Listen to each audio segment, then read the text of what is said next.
Cloud applications have been around for years. I think the first one I used, I've forgotten what it's called. It was some kind of hosted email back in the 90s.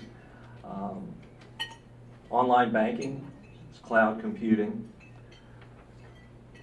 But from that to hosted applications like QuickBooks or Salesforce.com, applications have been served over the internet for a while. Many of you in this room laughed when you saw that because you saw yourself in this. For some of our larger clients, they may have nicer looking racks, but they still have servers on premise. So before the cloud, as far as servers go, traditional IT was you buy, you maintain the hardware and the software it uses. You either have internal staff or a company like My IT Pros that supports it for you. If we were going to spin up 4 servers and a firewall for you in our data center, we could literally do it in less than an hour to where it was ready to receive applications and data. Fully functioning, updated, Windows servers, ready for the applications and data. There's time involved in installing the applications, moving your data, getting your user connected. That's all going to be about the same. Historically, we all know there was the mainframe era, which was the predominant computing model for about 3 or 4 decades. Then in the 80s, late 70s, early 80s, the PC era was born.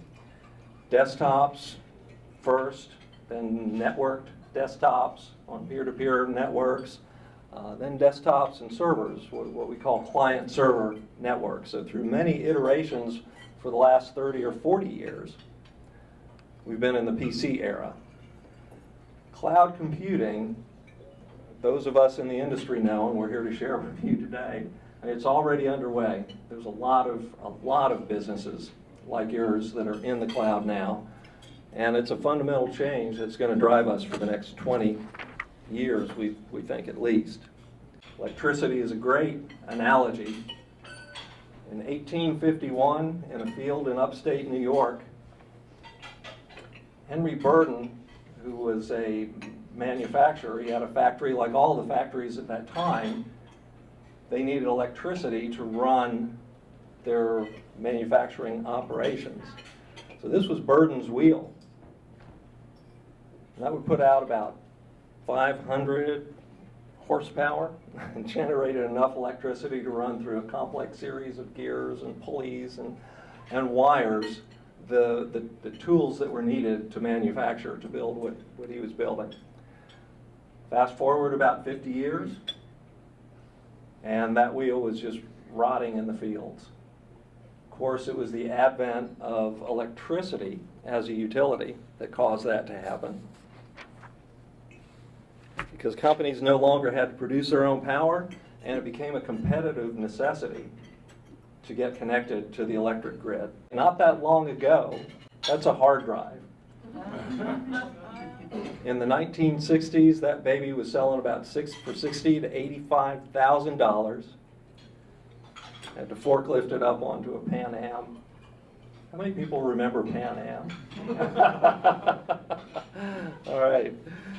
There are people as old as I am in this room.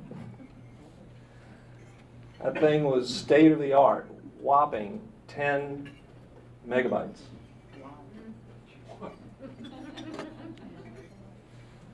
When I started with My IT Pros, I remember most everybody's seen a hard drive out of a computer. We had a bunch in a box that needed to go to Goodwill. 10 meg hard drive was not bad around 2000. This I pulled. I hope none of your guys were needing this, because I pulled it out of the room next to my office last night. But I'll bring it back. This is a 160 gig hard drive.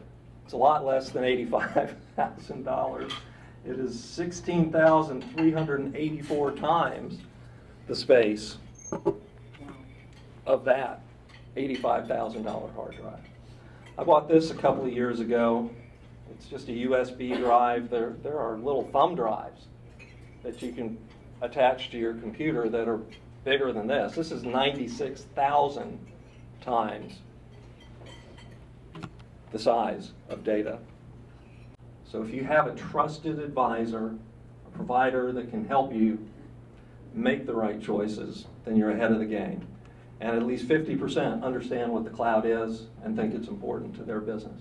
So what's the cost of doing nothing? Well, it all depends.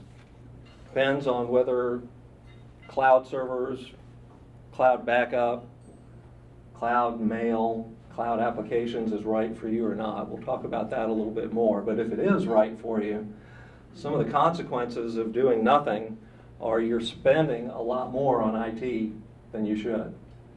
It's not just the CapEx versus OpEx argument. Capital expense, we have quite a few CPAs in the room.